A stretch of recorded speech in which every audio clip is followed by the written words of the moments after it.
सभी बच्चों को नमस्कार और चैनल पर हार्दिक अभिनंदन और स्वागत। बेटा, सबसे पहले तो मैं बता दूं कि इस वीडियो में हम लोग कौन कौन सी चीज़ों के ऊपर डिस्कस करेंगे। आप सभी देख पा रहे हो कि मैं अपने घर की छत पे से इस वीडियो को बना रहा हूं और आप लोगों के साथ जो संवाद कायम करने की परंपरा है डेली, उसको निभाने का प्रयास भी है ये। जैसा कि मैंने कहा था कि दिन में हम लोग एक बार तो बात करेंगे ही करेंगे कम से कम, तो उस पर्पज़ से भी। और दो उद्देश्य है, एक तो रिजल्ट वाले सेक्शन के ऊपर, हालांकि डेली चर्चा करते हैं, लगभग वही बातें होती हैं। और दूसरा जो है, मैं पीटीटी के ऊपर चर्चा करूंगा इस वीडियो में कि जो पीटीटी का मामला है, जो बच्चे बीएड करना चाहते हैं उनको क्या निर्देश दिए जाएं, बीएड करें या एसटीसी करें, इसको लेकर के चर्चा है। और 2 वर्षीय पाठ्यक्रम में भाग लें या 4 वर्षीय पाठ्यक्रम में भाग लें, इन बातों को लेकर के मैं इस पूरे वीडियो में डिस्कशन का पॉइंट रखूँगा। बीए, बीएससी, बीकॉम के रिजल्ट के ऊपर चर्चा की जाएगी, फर्स्ट ईयर, सेकंड ईयर और थर्ड ईयर का जो बीए का रिजल्ट बचा हुआ है उसके ऊपर, और एमए के शेष रिजल्ट्स के ऊपर। और यदि आप चैनल पर नए हैं बेटा, तो प्लीज़ आप लोग अपने साथियों के साथ शेयर ज़रूर कर देना। जितना आप लोग चैनल को सपोर्ट देते आए हैं और आपके प्यार और सपोर्ट से ही ये चैनल इस मतलब पायदान पर पहुंचा है कि एक छोटे से शिक्षक के तौर पर मैंने ये कहानी शुरू की और सब्सक्रिप्शन को आप लोगों ने 15,000 के क्रॉस करवाया, और मुझे उम्मीद है कि इस साल के आखिर तक ये काफ़ी और आगे जा चुका होगा, कुछ नए आयामों को स्थापित करेगा। और इस साल मैं आपके साथ बहुत सी चीज़ें ऐसी साझा करूँगा जो आपके करियर में बहुत उपयोगी सिद्ध होंगी। चाहे वो ग्रेजुएशन की कुछ क्लासेज हों जो फ्री ऑफ कॉस्ट आपको अवेलेबल कराई जाएंगी, बिल्कुल फ्री ऑफ कॉस्ट। इसके अतिरिक्त और भी बहुत सी चीज़ें हैं जिनको मैं आप लोगों के साथ साझा करूंगा, तो प्लीज़ आप लोग जो है इसको ध्यान में रखें और इस चैनल को ज्वाइन कर लें। टेलीग्राम और व्हाट्सएप के माध्यम से आप लोग मेरे साथ जुड़िए, डिस्क्रिप्शन में लिंक दिया हुआ है। जो रेगुलर क्लासेज हैं वो भी हम लोग यूट्यूब के माध्यम से बहुत जल्दी शुरू करेंगे, तो आप लोगों के लिए काफ़ी हेल्पफुल ये सब चीज़ें रहने वाली है। और जो स्टूडेंट्स नए आते हैं बेटा, मेरी उम्मीद यही रहती है कि आप लोग लाइक, शेयर और सब्सक्राइब ज़रूर कर लें, क्योंकि लाइक करने में बहुत कंजूसी मेरे बच्चे बरतते हैं, पता नहीं क्यों। और अरे यारो, अब ये कल शिक्षक दिवस है, तो कम से कम इतना तो मेरा हक बनता ही है कि मैं आप लोगों से जो वीडियो है उसको शेयर करना और सब्सक्राइब करना मांगता ही हूँ, क्योंकि और तो गिफ्ट आप लोग दे ही दोगे, लेकिन कम से कम ये गिफ्ट तो दे ही सकते हो वहाँ बैठे बैठे। शुभकामनाएं अपने आप मिल ही जाएंगी मुझे, इसी को मैं अपनी शुभकामनाएं मान लूँगा। चलो हम लोग चर्चा शुरू करते हैं। सबसे पहले मैं बीएड से शुरू करूँगा। देखिए, बीएड की काउंसलिंग, जो 2 वर्षीय पाठ्यक्रम है ना, उसकी काउंसलिंग शुरू होने वाली है। और इसकी काउंसलिंग जो है शुरू होगी 17 तारीख से, 17 से लेकर के 27 के दरमियान। तो 17 से 27 के बीच में आप लोग जो है अपनी कॉलेजों की एक तो रजिस्ट्रेशन करा पाओगे आप लोग, और उसके बाद चॉइस भर पाओगे। तो चॉइस आपको कैसे भरनी है, इसको लेकर के मैं आप लोगों के साथ ये स्ट्रेटेजी शेयर करना चाह रहा हूँ आज, कि चॉइस कैसे भरनी है। एक, बहुत से बच्चे बीएड और एसटीसी में कंफ्यूज होते हैं। मैं आपको बता दूं बेटा कि एसटीसी के बजाय बीएड बेटर ऑप्शन है, और क्यों है वो भी मैं आपको बता देता हूँ। कुछ बच्चे जो है कंफ्यूज रहते हैं इसको लेकर के। उसका रीज़न ये है कि देखिए, एसटीसी 2 वर्ष का पाठ्यक्रम है, और उसके साथ बहुत से बच्चों को ये लगता है कि बीएड और एसटीसी और बीए साथ में कर सकते हैं, लेकिन वो लीगली राइट नहीं है। 2 रेगुलर कोर्सेज अभी भी एक साथ नहीं कर सकते। जो लोग यूजीसी के आदेशों का हवाला दे रहे हैं, मैं उनको बता दूं कि अभी तक जो है न्यू एजुकेशन पॉलिसी राजस्थान में फुली जो है लागू नहीं हुई है, तो आप लोग कहीं भी दोनों कोर्सेज को एक साथ नहीं कर पाओगे। यदि आपकी एक डिग्री ओपन से है तो ही है, अदरवाइज ऐसा नहीं है कि एक प्राइवेट और एक रेगुलर हो, आप कर लो और उनको दोनों को एक साथ यूज़ ले पाओगे। तो अभी आप लोग इस चीज़ को थोड़ा सा ध्यान में रखें।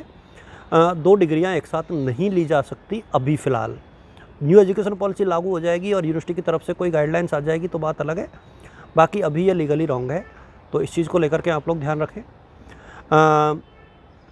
बीएड करने का फ़ायदा क्या है 4 वर्षीय? देखिए, 4 वर्षीय बीएड करने का फ़ायदा ये है कि 3 साल की बीए और उसके बाद 1 साल में ही आपकी बीएड हो रही है। वैसे बीएड 2 साल की हो रही है, तो 1 साल आपका बच जाएगा, क्योंकि बीए के बाद बीएड करने पर आपके 5 साल खर्च हो रहे हैं, लेकिन बीए बीएड करने पर या बीएससी बीएड करने पर आपका 1 साल जो है बच रहा है।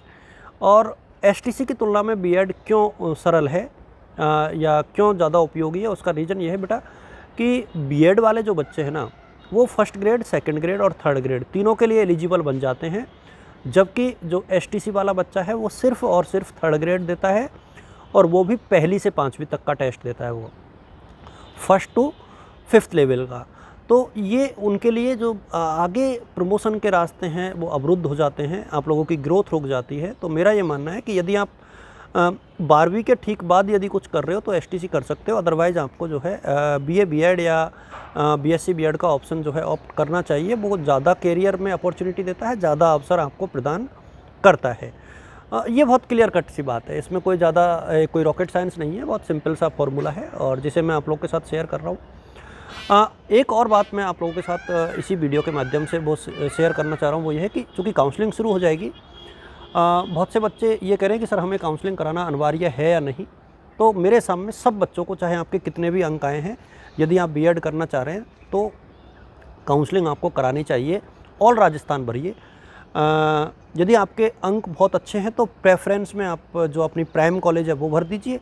यदि आपकी परसेंटेज थोड़ी कम है या आपको लगता है कि आपकी कैटेगरी के हिसाब से आपके अंक कम हैं, तो आप आसपास की कॉलेज के बजाय थोड़ी से दूर की, मतलब जैसे कोई माधोपुर का बच्चा है, आप जैसे मैं एसटी की बात कर रहा हूँ, क्योंकि जैसे एसटी में जो कट ऑफ है माधोपुर की तरफ, करौली की तरफ, जयपुर की तरफ ज़्यादा रहता है, क्योंकि यहाँ पर जो नंबर ऑफ़ एसटी हैं, जो मीणा समुदाय के लोग हैं वो ज़्यादा रहते हैं। तो जब वहाँ पे वो ज़्यादा रहते हैं तो निश्चित तौर पर वहाँ कट ऑफ भी ज़्यादा रहेगा। ओबीसी की मैं बात करूँ तो सीकर बेल्ट है, झुंझुनू वाली बेल्ट है, चूरू है, गंगानगर है, हनुमानगढ़ है, वहाँ पर ओबीसी में जाट बाहुल्य एरिया है, तो वहाँ पर ओबीसी का कट ऑफ ज़्यादा रहेगा। ये बहुत कॉमन सी बात है। गंगानगर साइड में आप लोग जाओगे या नागौर साइड में आप जाओगे, एससी बाहुल्य एरिया है, वहाँ पे एससी का कट ऑफ ज़्यादा रहेगा। तो ये बहुत सामान्य सी बातें हैं, इसको लेकर के कोई बहुत ऐसा नहीं है कि कोई बहुत नई बात है ये, लेकिन फिर भी मेरा यही मानना है कि आप लोग थोड़ा सा इस चीज़ को ध्यान में रखें और जब आप बीएड की काउंसलिंग कराएं तो कॉलेजों का जो चयन है वो सावधानीपूर्वक करें। और यदि आपको कॉलेज, माना कि आपकी मनवांछित कॉलेज नहीं मिलती है, तो भी आपके पास एक अवसर रहता है कि आप मत लें। यदि कॉलेज नहीं मिला तो आपकी जो 5,000 आपने फ़ीस जमा कराएं रजिस्ट्रेशन के, उसमें से मात्र 400 रुपये कटेंगे और 4600 रुपये में ही 4600 रुपये आपके अकाउंट में वापस रिफ़ंड हो जाएंगे। तो यहाँ पर आपको कोई बहुत बड़ा नुकसान नहीं है, लेकिन अवसर आपको ज़रूर मिलेगा कॉलेज प्राप्त करने का। तो ये चूँकि अवसर अब ये दे दिया है कि भाई आपके पैसे नहीं डूबेंगे, 400 रुपये ही कटेंगे, तो मेरे सामने आप लोगों को काउंसलिंग करानी चाहिए यदि आप वास्तव में बीएड करना चाहते हो। और यदि आपको लगता है कि इस साल आप गैप ले सकते हो तो इस साल आप लोग गैप ले लो, अगले साल कर लेना, तो उसमें भी कोई बहुत बड़ा जो है इशू मेरे सामने नहीं है। अब एक चीज़ मैं बात करना चाहूँगा कट ऑफ की। तो मैंने पहले भी कहा था कि कट ऑफ जो है बीएड में निर्धारित नहीं होता है, पीटीटी में कोई कट ऑफ नहीं होता है। आपके काउंसलिंग के पैटर्न, आपके अंक, आपकी कैटेगरी, आपका एरिया, आपका जेंडर, ये सारी चीज़ें जो हैं, फैकल्टी, यानी आप आर्ट्स के हो या साइंस के हो, आप किस कैटेगरी के हो, आप किस एरिया के हो, ये चीज़ें बहुत मायने रखती है। आप कितनी कॉलेज भरते हो ये भी मायने रखती है। तो आप लोग जो है इन सारी चीज़ों को मद्देनज़र रखते हुए ही अपनी जो पैटर्न है अपनी काउंसलिंग का वो रखें, निश्चित तौर पर आप सफल रहेंगे। अब लास्ट में मैं चर्चा करूँगा आप लोगों के रिजल्ट वाले सेक्शन के ऊपर। और जो बच्चे नए हैं, मैं फिर कह दूँ कि नए बच्चे जो हैं ऐड ऑन हो जाएं, यहाँ पे ऐड हो जाएं, क्योंकि और अपने साथियों के साथ शेयर ज़रूर कर दें, सब्सक्राइब ज़रूर करें, क्योंकि उसी से चैनल भी चलता है और आप लोगों का प्यार मिलता है, सपोर्ट मिलता है, तो ठीक लगता है, अच्छा लगता है थोड़ा सा। देखिए, बीए के फाइनल के रिज़ल्ट की मैं बात करूँ तो बीए फाइनल का रिज़ल्ट संभवतया अगले 2-3 दिनों में। हालांकि हर बार मैं यही कह रहा हूं तो आपको ये भी लग रहा होगा कि सर जो है अनुमान लगा रहे हैं, हालांकि अनुमान भी है ये और उम्मीद भी है, दोनों ही चीज़ें हैं। मुझे उम्मीद है। कुछ बच्चे कह रहे थे कि सर हमने यूनिवर्सिटी में कॉल किया था और वहाँ से ये रिप्लाई मिला कि 10-15 दिन लगेंगे। तो यूनिवर्सिटी में तो एक कॉमन स्टेटमेंट, जो भी काउंटर पे बैठा होगा, फ़ोन रिसीव कर रहा होगा, उसने अपनी बला टालने के लिए ऐसे बोल दिया होगा। लेकिन आप लोग तय माने कि शायद इतना समय नहीं लगेगा। लेकिन चूँकि काउंसलिंग में बीएड वालों ने टाइम दे दिया, तो मुझे लगता है कि अब शायद रिज़ल्ट मंगलवार बुधवार तक आ जाए। बुधवार से पहले पहले आने की उम्मीद मैं तो कर सकता हूँ, यानी बुधवार तक आप लोगों का परिणाम मेरे सामने तो 100% आ जाना चाहिए। बाकी तो खैर यूनिवर्सिटी वालों की मेहरबानी कब होती है ये तो कोटा यूनिवर्सिटी का प्रशासन ही जाने। आप लोग यूनिवर्सिटी की जो साइट है, ऑफिशियल जो आधिकारिक साइट है uok.ac.in पर जा कर के अपना रिज़ल्ट जो है ऑफिशियल तरीके से चेक कर सकते हैं। इसके अतिरिक्त जो बीएससी बीकॉम जो फर्स्ट ईयर वाले बच्चे हैं या सेकेंड ईयर वाले बच्चे हैं, तो सेकेंड ईयर के जो रिजल्ट्स हैं मेरे सामने वो 15 के आसपास आएंगे बीएससी और बीकॉम के, और जो बीए सेकेंड ईयर है वो मेरे सामने 20 के बाद जाएगा। और बीए पार्ट फर्स्ट के लिए मैं यदि अपेक्षा करूं तो बीए पार्ट फर्स्ट तो मुझे तो जो है सितंबर के आखिर में जाता हुआ नज़र आ रहा है। और रिवोल्यूशन के ऊपर पिछले वीडियो में मैं चर्चा नहीं कर पाया था, इस वीडियो में थोड़ी सी चर्चा कर दूं कि आप लोगों का जो रिवोल्यूशन है ना वो अमूमन रिज़ल्ट के 8-10 दिन में शुरू हो जाता है। तो आप लोग रिज़ल्ट आने के बाद डेली जो है कोटा यूनिवर्सिटी की साइट को चेक करें। जब भी रिवोल्यूशन, क्योंकि रिवोल्यूशन में मात्र 7 या 8 दिन या 10 दिन मैक्सिमम यूनिवर्सिटी देती है और उस फॉर्म को यूनिवर्सिटी में भी भेजना होता है, तो आपको एक समय चाहिए होता है उसके लिए। और बहुत से लोग जो हैं ये कहते हैं कि सर उसमें ओरिजिनल मार्कशीट की आवश्यकता होती है। मैं आपको बता दूं कि उसमें जेरोक्स चल जाएगी, आपकी इंटरनेट की मार्कशीट चल जाएगी, उसमें ओरिजिनल मार्कशीट की आवश्यकता नहीं पड़ेगी। पिछली बार भी ऐसा हुआ था और यूनिवर्सिटी ने ये एक फ़ैसला किया था पिछले साल, संभवतः इस साल भी वो लागू रहेगा कि जो बच्चे रिवेल का फॉर्म डालेंगे उनकी मार्कशीट कोटा यूनिवर्सिटी से भेजती ही नहीं है, वो बाद में आफ्टर रिवोल्यूशन की ही मार्कशीट उनकी आती है। तो रिवोल्यूशन में आपको जब फॉर्म भरोगे तो आप लोग फॉर्म भर देना। और सप्लीमेंट्री की एग्ज़ाम को लेकर के ये है कि देखिए, सप्लीमेंट्री की एग्ज़ाम कोटा यूनिवर्सिटी की अमूमन दीपावली के आसपास होती है। तो इसको लेकर के मेरी तरफ से तो अपडेट यही है कि आप लोग खुद को अलर्ट मोड पर रखें, क्योंकि यूनिवर्सिटी बहुत ज़्यादा दिन आपको नहीं देगी इसके लिए। फटाफट रिजल्ट आएंगे और फटाफट आपको जो है सप्लीमेंट्री भी देना पड़ जाएगा, फिर आपका साल ख़राब होने का ख़तरा जो है बढ़ जाएगा।